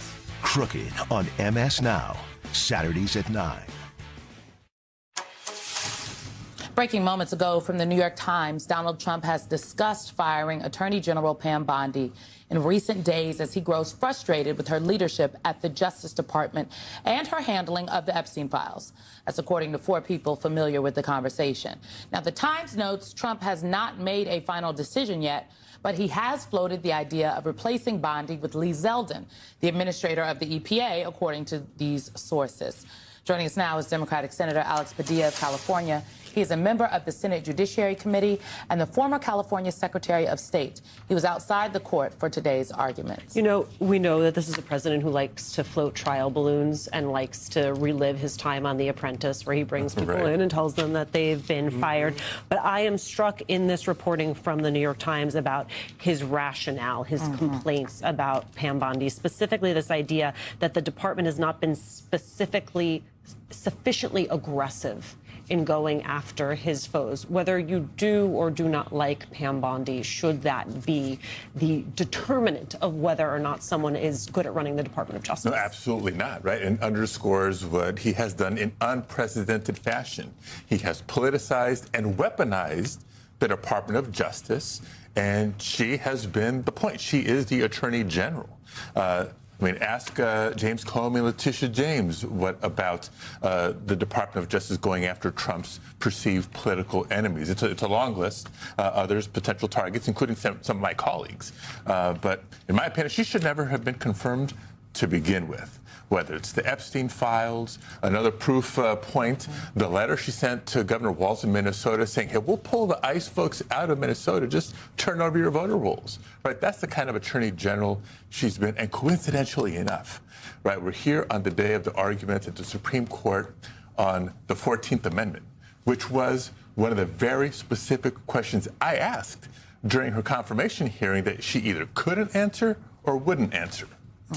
So I was listening to you, Senator, and it occurred to me when you were talking there that fundamentally what Donald Trump doesn't understand about the jobs he's given the people who are around him. So it's one thing to investigate. That's the FBI. That's Kash Patel. It's something very different to prosecute. Right. That's the DOJ. That's Pam Bondi. So Kash Patel can go out there and he can have his minions go out and investigate an orange growing in a peach grove, right? How did that happen, right? But Pam Bondi cannot prosecute the farmer unless she has evidence. Her lawyers can't go into court because they've gone into court enough time now and gotten shellacked by judges. Right. And that's why Pam Bondi isn't doing her job, because the job she's been given to do, she can't do, Donald Trump. But you fundamentally don't understand that, and it goes to the heart of what you were saying about the whole, apprentice mindset of running these departments. So that's my take on that. I want to go to the point you just made, though, because that's the most important thing right now. As a son of immigrants, as an African American, this table of color, this table of America, we were all in that court today. And our legacy, what we've accomplished and achieved under the beautiful skies of America, has been questioned by this administration. But more important, our progeny and what they have to offer this country may be at risk. How do you see today's conversation with America about their right to be citizens? Well, it's being questioned because they're feeling threatened. They don't like the change that's going on around them, right? We've seen it in different regions of the country at different points. California, once upon a time, wasn't as diverse as it is today. And so as the population grew and grew more diverse, we had these tension points, politically and socially, but California's better off for it. First of all, the law is clear, right? You've read it, I've read it, we've all read the Constitution. The 14th Amendment couldn't be any more plain English. If you're born here, naturalized here, you are a citizen, period. But it is personal. Look, I am a proud United States citizen, and I'm a proud son of immigrants. And so if Donald Trump had his way, where does it end? Does it mean that I would not be eligible to be a United States senator because I'm not a citizen? Because my citizenship is taken? And what about my kids? And that's what everybody in America has to think about, because unless you're Native American and trace it all the way back, right? We're all immigrants. It's just a matter of how many generations your family has been here. Yeah. And so you take away the citizenship for a child of and a child of and a child of, where does it end? But obviously we know the agenda. Yeah. We do know the agenda. I mean, you make a very important point that it is only Native Americans who truly have a claim to this land. And I was on Katie Tur's show earlier today, and she made the point that J.D. Vance has talked about that real Americans are the folks, and I'm paraphrasing, but are the folks that can trace their lineage down to the graves. And that is some very specific language, right? Talking about people whose ancestors perhaps fought on the side of the Confederacy or on the side of the Union, right? But who can trace them to the graves. Some of my ancestors are in unmarked graves. And I think that they are just not even saying the quiet part out loud. They're yelling it from the streets with a bullhorn. It's a bullhorn. And I want more people to speak about it as frankly as we are speaking about it right now, because all day long people were like, oh, he's playing to his immigration agenda and the hardliners in his party, and oh, is this good for him politically? This is white supremacist ideology on full display, full stop. And it's not disconnected from the voter suppression tactics, right? If you're a citizen, how do I prove I'm a citizen if my birth certificate doesn't prove it and the SAVE Act says I need a passport? Help me understand. But here's the between the SAVE Act, the vote by mail executive order from yesterday, and other threats to our democracy. They know they're so unpopular. They're about to get shellacked in November. Their only hope of holding on to power is to rig the election. But the redistricting thing isn't working as they thought it was. The executive orders have been blocked by courts. The SAVE Act, over my dead body in the Senate, it's not going anywhere. So if they can't influence who gets to vote easily and who doesn't get to vote, now they're going after citizenship and who gets to be a citizen, who gets to be an American, who does he think he is? Over your dead body, over John Thune's. Let's talk. You referenced vote by mail, and the numbers in California are eye-popping. Can we pull those up? In 2024 general election, 81%. 2025 special election on redistricting, 89%. Let's use California as an example. What would it mean if all of a sudden... I love it when we use California. if all of a sudden folks couldn't vote by mail? Yeah, look, it's this whole premise of voter fraud is false, right? There's zero evidence of the massive voter fraud that they constantly claim as a pretext to make it harder for people to register to vote, harder to stay registered to vote, and harder to cast a ballot. Vote by mail is secure. Let's start there. And it's also convenient. Heaven forbid we make it easier for eligible people to have their voice heard in our democracy. So if you take that away, you're taking away a choice. Not everybody can take time off on a Tuesday if you're working to get to the polls and get in line before 7, 8 o'clock, right? Maybe you deal with traffic. Maybe you deal with an odd shift. Maybe you have kids and you got to put dinner on the table. So vote by mail, early voting opportunities, this is all strengthening our democracy. That's why Donald Trump doesn't like it, even though he votes by mail, right? So that's the hypocrisy here. It's good enough for him, but not for the rest of America. It's safe and secure for his vote, but not for the rest of America. You have election officials in Oregon and Arizona already lined up and ready to go to push back on what the president is doing. Do you see additional coordination and effort across the states in the coming weeks and months to make it very clear that this idea of snatching our elections from us is not going to go without a fight? It's not in the coming weeks or months. It's the coming hours. Mark my words. If not tonight, at some point tomorrow, there'll be more folks marching into the courtroom. Secretaries of state, attorneys general, voting rights advocates and defenders, because it's so clear. It's not just bad policy that he's pursuing. It's unlawful what he's trying to do. Going back to the Constitution, it is clear. States run elections. Congress has a say in the time, place, and manner in which elections can be run. That's how we had the Federal Voting Rights Act that stood for more than 50 years. The president does not have this power, this authority, no matter how many times he tells you that he does. Well, let's keep repeating that. Senator Alex Padilla, thank you so much for being with us. After the break, folks, Donald Trump is desperate to change the narrative on his war with Iran. What we know about the president's remarks just 90 minutes away. That's ahead on the weeknight.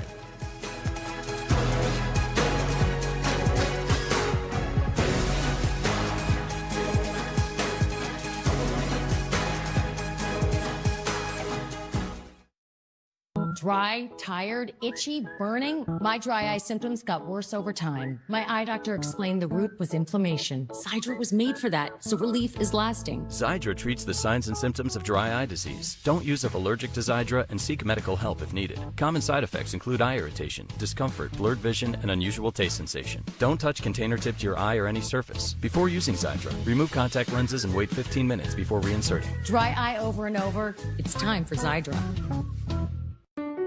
You've worked hard for your home.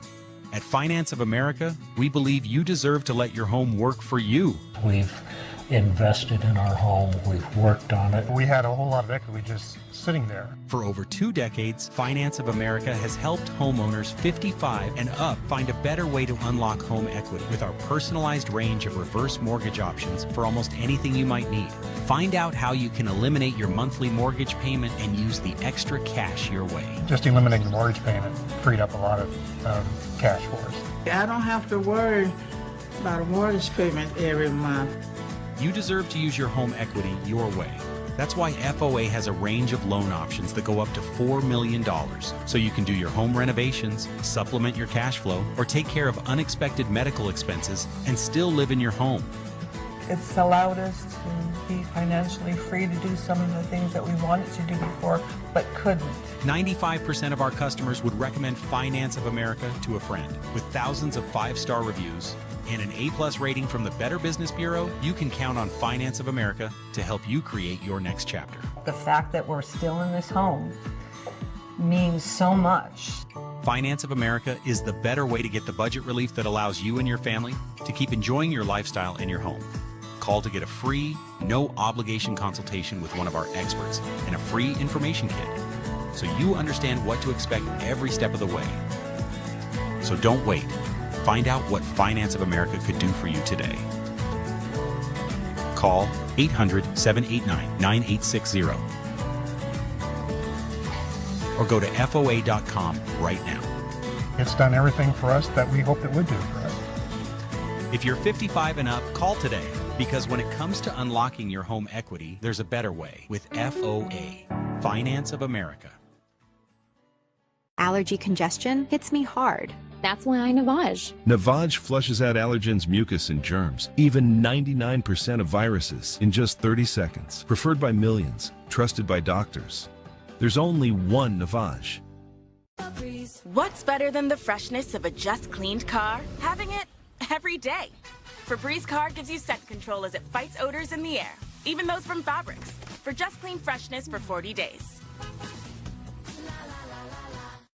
I still love to surf, snowboard, and of course skate, so I take Cunol Magnesium to support my muscle and bone health. Cunol's high absorption magnesium glycinate helps me get the full benefits of magnesium. Cunol, the brand I trust. I never thought I would develop shingles. I was wrong. I didn't know that 99% of people over 50 already have the virus that causes shingles, and it could reactivate. Don't learn the hard way like I did. Talk to your healthcare provider today. Okay, monthly sales meeting. Stay focused. You got this. Hey, Julia, do you have the sales numbers? Good thing Otter AI gets me answers quickly. Otter, the AI meeting agent. These bills are crazy. She has no idea she's sitting on a gold mine. Well, she doesn't know that if she owns a life insurance policy of $100,000 or more, she can sell all or part of it to Coventry for cash, even a term policy. Even a term policy? Even a term policy! Find out if you're sitting on a gold mine. Call Coventry Direct today at 800-738-1300 or visit coventrydirect.com. It's lunchtime, and Gary is double booked. Good thing Gary's company uses Otter's AI meeting assistant to take notes and generate a summary. So Gary doesn't miss a meeting and can regain his lunch break. Try now for free. Visit otter.ai or download the app. Breaking tonight on Donald Trump's war with Iran, MS Now confirms J.D. Vance is talking with intermediaries to Iran, and in recent talks, the vice president said Trump was, quote, impatient. But he's open to a ceasefire if certain demands are met. As for the president, in just 90 minutes, he will interrupt primetime television to address the nation. It's a desperate attempt to sell his unpopular war as more people turn against his presidency. A brand new CNN poll finds just 35% of Americans approve of his job performance. So basically, he just has his MAGA base. The poll also finds less than a third approve of Trump's handling of the economy. Joining us at the table, Jeff Mason, so glad he's here, White House and Washington correspondent for Bloomberg News. Jeff, thank you for coming to join us. You know, you pleasure. were actually in the Oval Office yesterday during the president's, I would argue, his Q&A session with the reporters. And we were chatting before the show got started, and Alicia kind of was like, what do you think he's going to do tonight? And I'm like, well, I think he's going to do what he did in the Oval Office yesterday, except with the larger, more captive audience, you know, people that were looking to tune into Survivor tonight. Is that your sense? I mean, literally, he's interrupted Survivor, folks. Sorry.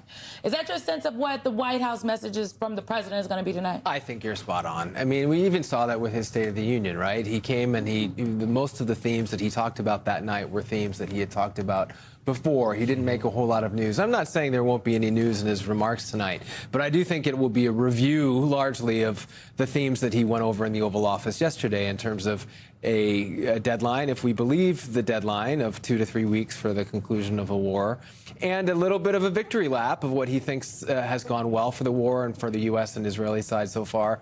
And perhaps, if he wants to lay out a little bit of the future, a little bit of what his objectives will be in the coming weeks. That's a lot of work. Well, I'm struck by the fact that you have this reporting on Vance. Let me read you just a little bit of what our colleague Akayla Gardner is reporting. Trump directed Vance to communicate privately that he is open to a ceasefire as long as certain U.S. demands are met. The source said Vance delivered a stern message that the president was impatient and there would be growing pressure on Iranian infrastructure unless a deal is reached. I mean, of course, Vance is one of the only people in his inner circle who had warned against this at the beginning, is now being sent in as an intermediary. Do you have any sense of where these negotiations are right now? It's been one of the hallmarks of the last 4.5 weeks that it's been entirely, nearly impossible to tell what they want, what they mean. In part because this administration, they are not reliable narrators. Well, you can say that. I can't say that. But what I can say is that they've given a lot of mixed messages. And the president has given mixed messages. All of his advisors have given mixed messages about talks, about aims for the war. I mean, the president said yesterday he doesn't need a deal to walk away, which is completely contradictory with what he's been saying for weeks about needing to have a deal and being open to a deal. So even you saying right now that the vice president communicated to the Iranian negotiators, whoever they may be, that the president is open to a ceasefire, I mean, that contradicts exactly what the president said yesterday, which is that essentially he doesn't need a ceasefire to walk away. So the interesting thing about all of this, and it's like anything, this is a big geopolitical chessboard, and you've got the Iranian pieces, you've got the Moscow pieces, you've got the Chinese pieces, you've got the Trump pieces on this board. And one of those pieces now entering is J.D. Vance. Sure. Where's the Secretary of State? Well, the Secretary of State... Is he making Instagram videos? He's making Instagram videos to clarify the messaging. He's going directly to the people. He's going directly to the people. But he ain't speaking directly to the Iranians, because that's what typically most secretaries of state do. They are the ambassadorial representation of the United States on behalf of the president of the United States to the government or the entities that they're dealing with. In other words, they speak the language of the president. Where's Marco? I mean, again, in terms of the different interlocutors, it's been a changing cast of characters. The people who were leading talks right up until the last minute and when the war began were Steve Witkoff and Jared Kushner, who are both envoys for the president, but neither of whom are official members of the administration. Secretary Rubio, of course, has also been involved and has been a spokesman in some ways for the war and talked about the aims that the president has. Why he's not involved right now, or why Vice President J.D. Vance has gotten involved at this point, that's up for the White House to answer. But it is another example of changing cast of characters and changing messages. Simone, when I saw that video today, part of what struck me is it seemed like an implicit acknowledgement on the part of the administration that they did need to begin to have a cohesive narrative around this that would be messaged to the American people. I believe that video with Secretary Rubio begins with him saying, a lot of people are asking why now. And he runs through a series of talking points that we have heard before about the danger that Iran poses. He lands on the reality of this regime. I have to be honest, I did not walk away from it with any enhanced clarity on why the president felt it was imminent in this moment. What I heard was a recitation of the generalized danger of an empowered Iran. Very much so. You know, when I saw that video, to me, it said that the administration, to your point, recognizes they need a message around this, but they don't want the president to have to do all the heavy lifting tonight. You know, when you work at the White House, you assume that the reporters in the briefing room hear what you have to say, that they write it up, that the people that are, you know, watching and listening and that are keyed in and that read Bloomberg News every day, that they're going to see it, but not the general American public. And so the reason to do a primetime address is so that you get the most eyeballs possible. I will note these are usually at 8. This one's at 9. I don't think the networks probably like that because, again, it's cutting into Survivor and other things. But you don't want the president to have to carry all the water. And so Marco Rubio's video is to maybe alleviate some of the pressure. I think they thought. But wouldn't you put the vice president in that space to be the messenger for the administration and put Marco Rubio at the table to negotiate as the diplomats are supposed to negotiate? Maybe if not, the vice president was not on record in many places and spaces where folks could put a side-by-side video of him saying the exact opposite of what the administration is doing right now. So I think he can be a private negotiator on behalf of the president. When you're the vice president, you do what you're asked to do. But what's your take, Jeff? I don't think J.D. Vance can be out front on this because he himself would be a distraction. I also think President Trump doesn't really want anyone else to be out front. He likes to be his main spokesperson. He likes to be the one not only setting the agenda, but setting the message. And it is interesting in some ways that he and the White House writ large have decided that he needs to do this primetime address tonight because he didn't do one at the beginning of the war, and that is the more traditional time for a president to come and address the American people. But there are many untraditional things, both about this war and, of course, about this administration. He didn't go to Congress. He didn't seek permission. He used the word war. Other Republicans did not use the word war. Now they've decided that he needs to do an address. There's probably a reason for that. One of them is got to be related to polling, and another has to be, perhaps he's got something to say about the end game. Can I just put one other thing on the table for you, Michael Steele? I was listening to an episode of The Daily the other day, and they interviewed a gentleman that owns a gas station in a town somewhere in America, and they also interviewed people who were pumping gas that day. And one of the folks on this episode of The Daily is a gentleman who owns a diesel company, who owns a trucking company, putting diesel in his car. Yeah. And he says, he was like, look, I'm a Trumpster, and this is costing a lot more money, but I can handle it. And Michael Barbaro asks, do you think this is worth than going to war? So you're not upset that the president went to war and is causing higher prices. And that gentleman said, well, I believe that if the president took us to war, it's for a reason. There has to be a reason. He wouldn't just take us to war. And I think that thought is indicative of how a lot of people who maybe don't consider themselves MAGA, but who voted for Donald Trump think. And so Donald Trump needs to go out there and make his case tonight because it's looking a little iffy on why we're in there. He's got a hill to climb because 76% of Americans disapprove of the handling of gas prices. And real quick, we got less than 10 seconds. I'll be fast. What do you think the headline says tomorrow morning? I think the headline probably says something about an end game if he goes there. Well, there we go. Jeff Mason, thank you very, very much. Pleasure. We have some breaking news when we return. House Speaker Mike Johnson seems to cave on a deal to fund the Department of Homeland Security. That's coming up next on The Weeknight. I thought people exaggerated about the pain from shingles. I was wrong. I learned that the hard way. But you don't have to. Talk to your healthcare provider today. Leaf Filter is America's #1 gutter protection system. Yeah, because it's built right. We didn't just take our word for it. I didn't. I went to an install, I saw how it was built, I took it apart. Then you know, Leaf Filter is designed to keep debris out of your gutters and water flowing. And you get a lifetime guarantee. When it's built right, it shows. That's why it's Homes approved. It's good to be #1. Always. Schedule your free gutter inspection today. Call 877-77-HOMES or visit leaffilter.com/homes. Protect your family. Buy LifeVac now. Thank you, Dad. That was us over 10 years ago from LifeVac's first commercial in our living room. Now LifeVac has saved 5,000 lives all over the world. All these people were saved by LifeVac. Thousands of people choke to death every year, one child every 5 days. These tragedies don't have to happen. LifeVac is the only FDA-authorized anti-choking device. Please consider protecting yourself, your family, your community. Go to lifevac.com today. Thanks, Dad. See?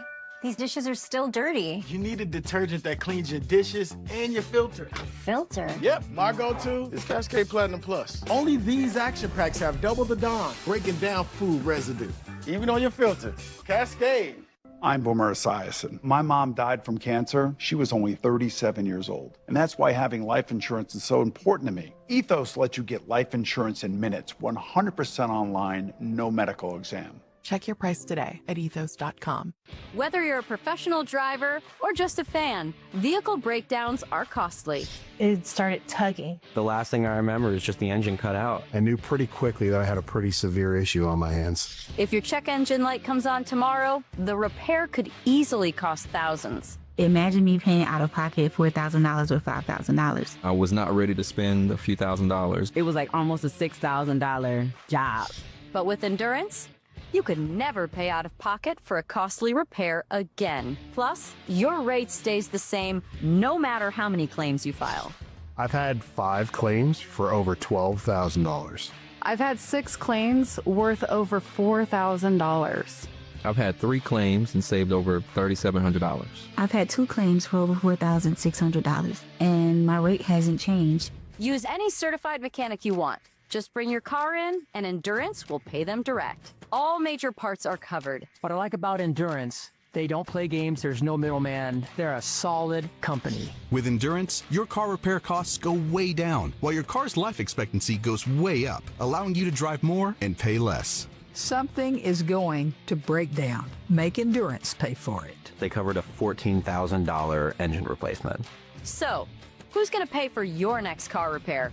You or Endurance? Whether you put 10,000 or 100,000 miles a year on your car, if it's less than 20 years old, Endurance has you covered with unlimited miles. Plus, your plan covers 24/7 roadside assistance anywhere in the country. Call right now to get $300 off any plan, plus a full year of our top-tier elite benefits, a $2,000 value free. And all Endurance plans come with a 30-day money-back guarantee. But you have to act now. Call 1-866-268-2978 for a free quote. That's 1-866-268-2978. What does coming home to the delightful scents of Febreze plugs feel like? Like the best welcome home ever. Because Febreze has a microchip to control scent release, so it's first day fresh for 50 days. And a refill reminder light so that freshness never ends. Want to make the best even better? Try Plug Scent Booster with 3 intensity settings, flexible placement, plus a boost button for extra scent. And extra welcome home. I go on Row because 1 in 4 guys experience ED. Guys, connect with a provider to find treatment that could be right for you, like fast-acting dissolvables or daily gummies. If 1 in 4 guys deal with ED, then 1 in 4 guys should go on Row. A gambit, a joke, or my favorite, a crap sandwich. That is how House Speaker Mike Johnson described the bipartisan Senate-passed bill to partially fund the Department of Homeland Security just a few days ago. And now, in a shameless reversal, Johnson has announced his support for that very approach in a joint statement with Senate Majority Leader John Thune, meaning we could soon see an end to the longest partial government shutdown in American history. Well, I guess he's eating that crap sandwich. I guess that's what he's. Well, you look, John. You know, Johnson and Thune in their announcement on DHS funding says in following this 2-track approach, the Republican Congress will fully reopen the department, make sure all federal workers are paid, and specifically fund immigration enforcement and border security for the next 3 years so that those law enforcement activities can continue. The first part of that may be happening, but the last part is still subject to conversation. I mean, that last part, to me, now it feels like we're going to get into the weeds, but I think the weeds is important because it's very important. Thune and Johnson today, well, first of all, Thune knew what he was doing the entire time. Mike Johnson Johnson did not, okay? This is also, I would like to note, I think it's a kudos to the Democratic caucus. They did not falter. Usually they get very squiggly spined. They were very steel spined in this moment, and they did not relent to any of the things on ICE and CBP, and I think that's worth commending. Reconciliation is the way in which Thune and Johnson are saying they're going to pass these additional reforms. Reconciliation is how the One Big Beautiful Bill got through. Usually when you're a president, you get one, in your term, you get one, maybe two reconciliation bills, but you only get one a year. The parliamentarian, everybody remembers the parliamentarian, okay? The parliamentarian decides what is allowed to go into a bill in reconciliation. And John Thune has indicated, has not indicated that he is willing to ever overrule the parliamentarian. So I don't think these things that they want to put in a reconciliation bill have anything to do with the budget. They don't. And you just raised up problem number two. In addition to the parliamentarian, there are his fellow Republicans. Yeah. Because there is no inclination within the caucus, especially in the Senate, to go down that road. So that's why John Thune is not willing to upset that apple cart, Alicia, and start dancing with this idea of reconciliation. You're right. You get one bite at that apple, they bit, they're done. And they're not going to get a second bite or a third bite before this president's term is over. We've talked about Thune, we've talked about Johnson. Let's talk about who's actually in charge here, because you have MS Now reporting this. Let me read you from our own reporting. All they needed was a little push from Trump. Less than 3 hours before Johnson and Thune's announcement, Trump urged Republicans in a lengthy statement on Truth Social to pass funding for ICE and CBP through budget reconciliation. So basically Trump said, look at me. I'm the speaker now. And then he passed the thing. But Trump still doesn't get over the hurdle with reconciliation, the parliamentarian and the members of the caucus. And by the time you get down that road, Simone, the House will have changed and look very, very different than what it does now. Very much so. Before we even get to the election. This is very true. Because now you'll be carrying that water into the ballot box in November, and Republicans don't want to do that. I just think at the end of the day, the Republicans want to spin this as a win, and it's not a win for them. They capitulated to what the Democrats wanted, and the Democrats couldn't get what they wanted, so Democrats said, well, we're not giving you anything more than this. And at turn after turn after turn, Republicans said, we're never going to do that. It's a joke. It's this, it's that. And now y'all about to vote on this. So one could argue standing your ground, holding the line on the things that matters, it works. Well, kudos to the Democrats for holding that line and holding their feet to the political and legislative fire. All right, coming up next on All In, Chris is going to sit down with Maryland Senator Chris Van Hollen. That is 8 o'clock Eastern right here on MS Now. We're going to be right back.